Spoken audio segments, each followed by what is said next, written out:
સુનિલભાઈ, ખાસ આપણે જોતા હતા કે ઘણા સમયથી ચર્ચા થઈ હતી કે જે મંત્રીમંડળનું વિસ્તરણ થશે, અને હવે એવી ચર્ચાએ પણ વેગ પકડ્યો છે કે કદાચ સીએમ પણ બદલાય. આપણે જોઈએ છે કે આમ તો સૌરાષ્ટ્ર છે એ રાજકારણનું એપિસેન્ટર કહેવાય, અને જયેશ રાદડિયાનું શક્તિ પ્રદર્શન, અને ખાસ આપણે અનેક એવા પરિબળો જોઈએ કે જાતિગત સમીકરણો જોવું તો પણ પાટીદારોનું ખૂબ પ્રભાવ છે.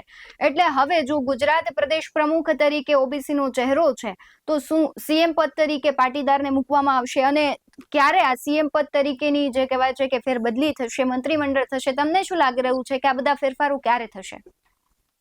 ભારતીય જનતા પાર્ટીમાં શું થશે ને ચોક્કસ, અને કઈ વ્યક્તિનું થશે એ બધું જ ચોક્કસ ન કહી શકાય, પણ જે નવું પ્રધાનમંડળનું વિસ્તરણ છે ને, એ મેં તમને કીધું ને, એક સિક્કાની બે બાજુ હતી. સંગઠનના ફેરફારો થાય પછી મંત્રીમંડળના ફેરફાર થાય. હવે પહેલી વાત જગદીશભાઈ વિશ્વકર્માની કરીએ તો એમની પાસે 7 ખાતા હતા, અને એ ત્યાં સ્ટેટ લેવલના મિનિસ્ટર હતા, પણ એમની પાસે સ્વતંત્ર હવાલાના પણ ખાતા હતા. તો હવે એમની જગ્યા ત્યાંથી એ ખાલી, કારણ કે પ્રદેશ પ્રમુખો સ્વાભાવિક રીતે સરકારમાં જુનિયર મંત્રી તરીકે ન હોય, એટલે ત્યાંથી રાજીનામું આપે અને એ જગ્યા ખાલી પડશે. પણ વાત છે ને આખી એ બહુ હજુ છે ને, લોકો કદાચ મેં મેઇન સ્ટ્રીમ મીડિયા પણ જોયું, લોકો શોરમાં કેટલીક વસ્તુ, જેને કહેવાય ને આપણી ભાષામાં કહી તો થોડોક બુમરાણમાં કેટલીક બાબતો મિસ કરે છે. પણ આખા દેશમાં તમે જુઓ ને તો એક કોંગ્રેસ છે ને, એના તરફે જેન ઝેડ યુવા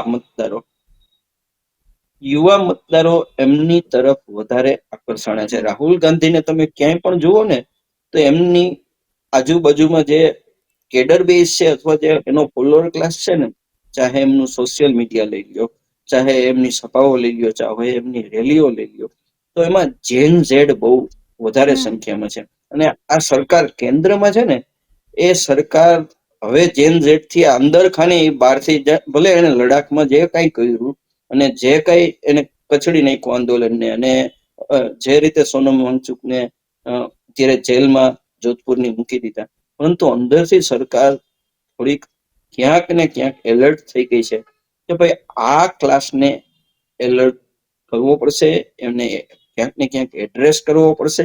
કારણ કે ગુજરાતનું પ્રધાનમંડળ જોવો તો હર્ષભાઈ સંઘવી અને બીજા એક બે ભાઈ, જગદીશભાઈ ની 52 વર્ષની ઉંમર, બાકી 60, 65, 70, 75, 78 વર્ષના, જે લોકોને આપણે ટીવીમાં ક્યારેક જોઈ તો એના પગ પણ હરખા ન પડતા હોય, ચાલવાની તકલીફ હોય, એ લોકો મોટા મોટા નેતા તરીકે બેઠા છે. તો હવે મને તો એવું લાગે છે કે પેલા તો એ નેતાઓ એના રિપોર્ટ કાર્ડ જોઈ એમને ઘર ભેગા કરવામાં આવશે, અને એમની જગ્યાએ જે કે જે બધા મંત્રીમંડળોમાં જેમની એજ થઈ ગઈ છે એમને રિટાયરમેન્ટ આપશે, અને યુવાનોને બધાને એમાં ક્યાંક સ્થાન મળશે. એટલે આ એમને ક્યાંક સાચવી લે કે જેથી કરીને એમના વોટર બેઝ છે, અથવા એમના વિસ્તારમાં એની લોકપ્રિયતા થોડી ઘણી હોય, એમનું નેટવર્કિંગ હોય, એ પાર્ટીથી વિમુખ ન થઈ જાય. પરંતુ એમને હવે કેબિનેટની કે મંત્રાલયની સેવાઓમાંથી મુક્ત કરવામાં આવશે.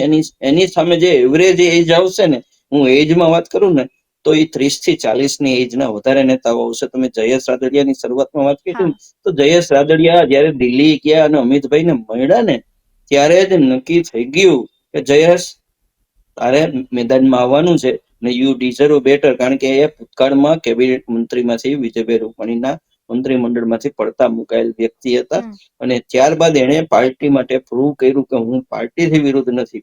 અને ઇફકોની ચૂંટણી જો એ જયેશ રાદડિયા જીતી શકે, તો એમાં અમિતભાઈની ઈચ્છા ન હોય ને તો એ ન જીતી શકાય. આજે ભારતમાં 2 જ નેતાઓ એવા છે કે જે ભારતીય જનતા પાર્ટીને ક્યાં નેતાઓને ક્યાં કઈ રીતે શું એનું પોઝિશનિંગ આપવું એ નક્કી કરે છે. તો એ જયેશ રાદડિયાને ક્યાંક ને ક્યાંક છુપા આશીર્વાદ અમિત શાહના હતા, અને એ હવે રાજકોટમાં એમણે શક્તિ પ્રદર્શન કર્યું, અને અમિતભાઈ વર્ષો પછી રાજકોટના જાહેર કાર્યક્રમમાં આવ્યા. તો જયેશ રાદડિયાનો ઉદય અવશ્ય છે, નિશ્ચિત છે. કેબિનેટમાં ખૂબ જ વજનવાળું કેબિનેટ મંત્રીનું ખાતું મળશે. એ ક્યુ મળે અને કેવી રીતે મળે એ આપણે આજે ચર્ચા કરીએ તો, કારણ કે આપણે એનો ભાગ નથી, પરંતુ એનું ફ્યુચર ખૂબ જ બ્રાઇટ છે એવું કહી શકાય.